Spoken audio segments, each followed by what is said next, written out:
This is a true story. In 2022, a chilling story emerged from an eastern state in Nigeria.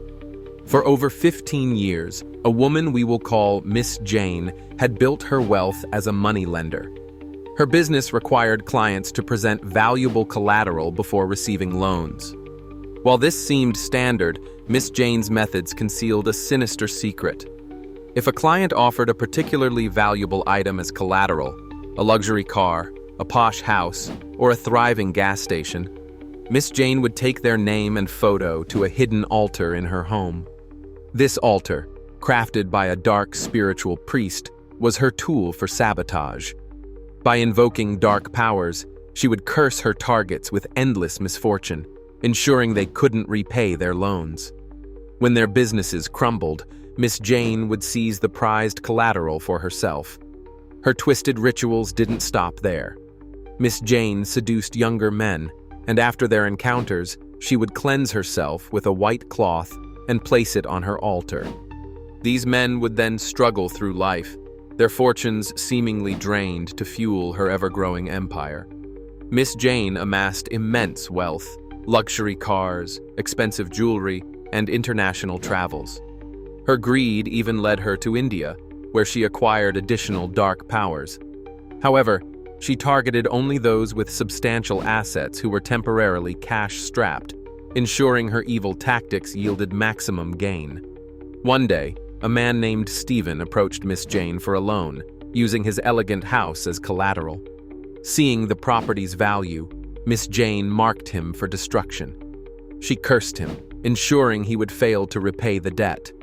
As expected, Stephen struggled to gather the funds, and soon he confronted Miss Jane directly. He accused her of orchestrating his misfortunes, warning her that spiritual leaders had exposed her role in his downfall. Unfazed, Miss Jane had Stephen arrested for defaulting on the loan. Despite her efforts, Stephen stubbornly refused to part with his house.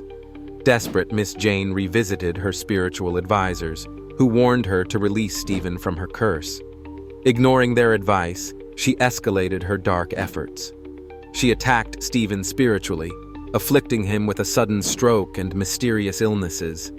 His condition deteriorated rapidly. Despite multiple hospital visits and draining his remaining resources, Stephen's health worsened until he died months later. With Stephen gone, Miss Jane claimed his house, believing she had triumphed. But her victory was short-lived. Soon after, Miss Jane fell gravely ill. Doctors found no medical explanation for her failing health. Every morning, she required 2 pints of blood, yet by evening, her body showed no trace of it. The endless cycle continued for 8 months. Night after night, the restless spirit of Stephen haunted her. In desperation, Miss Jane sought her spiritual priests, who instructed her to visit Stephen's grave and beg for forgiveness. They warned her that doing so would bring her peace, but it would also mean her death. Terrified, Miss Jane refused. Now bedridden, her wealth rapidly drained to cover mounting medical bills. She sold off properties she had acquired through her wicked schemes. As her condition worsened, she remained haunted by Stephen's vengeful spirit. Her refusal to seek forgiveness sealed her fate in a downward spiral of torment. What do you think? Did Miss Jane get what she deserved?